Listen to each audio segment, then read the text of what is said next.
These three index funds provide strong growth and solid diversification that resembles one of my favorite quotes from Warren Buffett, that is, by periodically investing in an index fund, the know-nothing investors can actually outperform most investment professionals. Now, the Roth IRA is among the best account that you can use to invest and build wealth over time for the benefit of paying no taxes at all when you withdraw at retirement. But the mistake that I've made before and what I've recently noticed is that many people are investing into bonds, real estate, and dividend income investments, when with the Roth IRA, you may have 20, 30, and even 40 years until you touch the money in the account. Yes, you can withdraw your contributions at any time without penalties, but the purpose of the Roth is to grow your account as much as possible safely for your future. For example, let's say you're 30. If you invest the max contribution limit for 2024, that is $7,000 per year, starting at $0, growing 7% per year, by the time you're eligible at 60 to withdraw, your portfolio would be at $661,000. And although I'm not a financial advisor, you must do your own research and make your own financial decisions. Let's just say that you instead invested strictly for strong growth and ended up averaging a 10% annual return.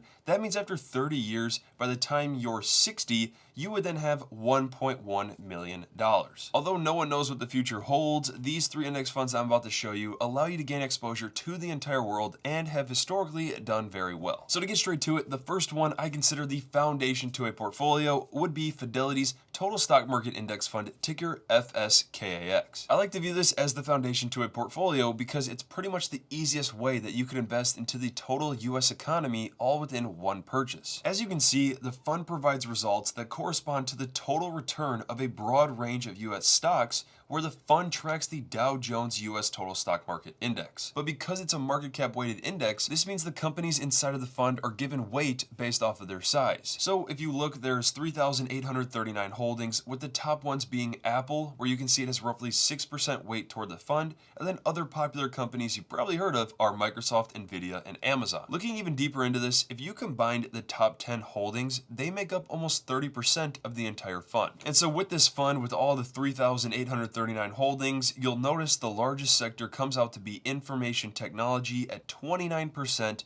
then financials and healthcare thereafter. Now, another nice thing about this investment is that it comes at a low cost, where it has a 0.015% expense ratio, which is super cheap, and all that means is that if you invested $10,000, it would cost $1.50 per year to own the fund. And just so you know, this fee will be automatically distributed throughout the time of owning the fund. It's not something you're gonna have to pay separately. So knowing that, looking into the performance historically for this fund, over the past 10 years, its best year was up 30.92%. The worst year was down 19.5%, where this past year alone, it grew 26.2%. The fund also averaged an annual return over the past 5 years of 15.09%, and then over the past 10 years, that was 12.3%. You can then see that this fund was officially created in 1997, where it has averaged almost a 9% return every year. Now, if this fund is considered the foundation to your portfolio, I would say you're in a really good position. And I will say for most of you, this is going to be the easiest and best option, since you're getting the full exposure to the US economy all within one purchase. Now, this is a complete personal decision, and I just want you to be aware of how this works, but what I actually prefer to do is invest into each small, mid, and large cap fund. By doing this, I can pretty much get the same exposure of what's in the total stock market fund, but now I get to control how much of each I own, and I get to track each one separately. For example, the small cap one that I own is Fidelity's Small Cap Index Fund with the ticker FSSNX. That is a 0.02% expense ratio. It tracks small cap size companies you probably haven't heard of, like the Super Microcomputer and MicroStrategy company, where there's 1,934 holdings, and the top 10 only make up 5.5% of the entire fund. Where if we look into the historical data, over the past 10 years, this fund averaged an 8.18% return, and since 2011, when it was created, it has averaged roughly an 11% return. After that, there is then the Mid Cap Index Fund, which through Fidelity is the ticker FSMDX, with a 0.025% expense ratio, and that is mid-sized companies like Palantir or Realty Income, where the top 10 only carry 5% of the weight toward the fund. That includes 814 holdings. And then over the past 10 years, this fund averaged a 9.58% return, and since September 2011, when it was officially created, it has averaged roughly a 12.37% return. Then the last one would be to get a large cap fund, which is referred to as the S&P 500, and through Fidelity, that is the ticker FXAIX. That has a 0.015% expense ratio, 507 holdings, with the traditional large cap stocks like Apple and Microsoft covering between 6 to 7% each, where the top 10 holdings make up 34% of this fund. Where over the past 10 years, this fund averaged a 12.97% return, and all the way back to February 1988, when it was officially created, it has averaged roughly an 11% annual return. So either approach you take, there are slight differences. The total US stock market index fund in one would be the easiest option, but please just be aware that if you invest into a large cap index fund like the S&P 500, that is FXAIX,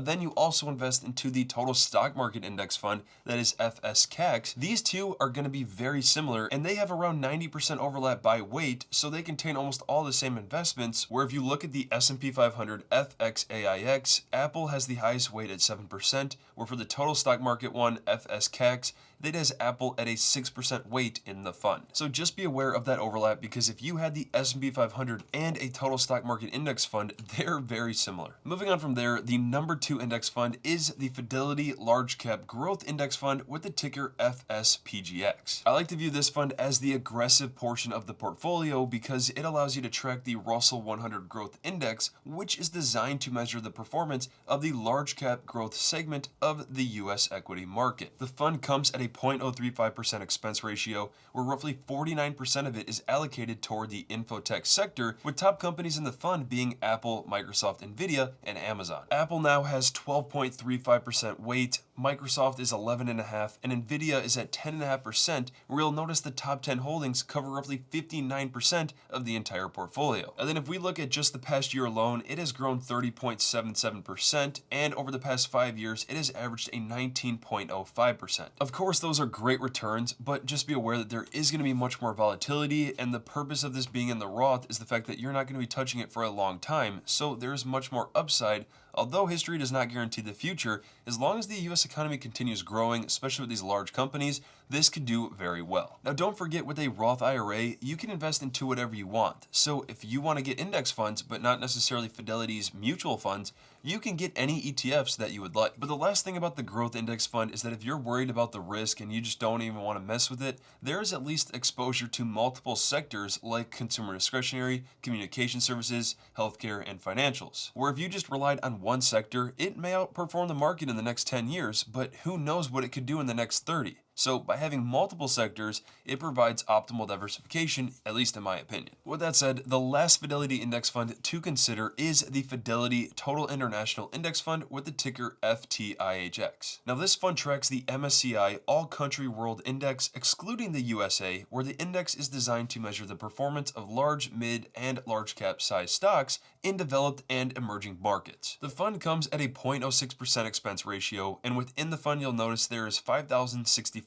holdings, with the top ones being Taiwan Semiconductors at 2.2% or Samsung at 0.8%. Where if we combine the top 10 holdings here, it is much more diversified than something like that growth index fund because they only make up 10.4% of the entire fund. You'll also notice that with this fund, 61% of it is allocated toward developed value and growth stocks, 8% toward developed small cap, and 28% toward emerging markets. And looking even deeper into this, the fund has 41% toward Europe, with the largest single country being Japan at roughly 15%, then UK at 9.5%. Now, if you followed my recent content, you would know that I've recently stopped investing into international stock in my taxable accounts because many of the large cap companies that I'm investing into, they're generating revenue outside of the United States. For example, only 43% of Nike's total revenue comes from North America, where McDonald's has 14,000 locations in the US, but that's only about a third of all their operations. Now, although I could show you many more statistics on this, for international stocks, there have been many time periods where international has outperformed the US stock market. And because the future is not guaranteed, I believe adding a portion of this fund into a Roth IRA to gain full exposure of the entire world is not a bad idea. Please understand understand that this is a complete personal decision because some want a lot of international exposure and some don't want any at all. But if we just look at the historical performance recently with this fund, the best year since 2016 was 27.63%.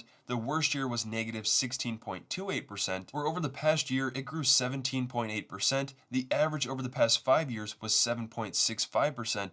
And since it was created in 2016, it averaged a 6.83%. Now, if you're one looking for less diversification and potentially higher growth, but to still get international exposure, you may be interested in looking into FSPGX because they only include developed markets, where over the past year, the fund grew at 19.86%. The past 5 years on average was 8.83%, and then over the past 10 years, it was 5.37%. Although it may seem counterintuitive because the results have not been as strong recently compared to something like the S&P 500, who knows what the future could hold, and if you're getting exposure to the entire world, over time, companies are going to continue developing, and the only thing I'm going to say is that if you're trying to gain additional exposure within a portfolio, to really look for more growth rather than investments like bonds, real estate, or dividend income producing investments, because over time, they're definitely not going to do as well as growth stocks. Now, of course, I'm not a financial advisor, but my motto with the Roth IRA is to just get strong, low-cost index funds, and whatever you decide on, to just stick with. If you have any other index funds that you'd recommend, consider putting them in the comment section below for others and I to research more about. And I will say, if you are interested to see how I allocate my investments, be notified instantly on significant changes I make,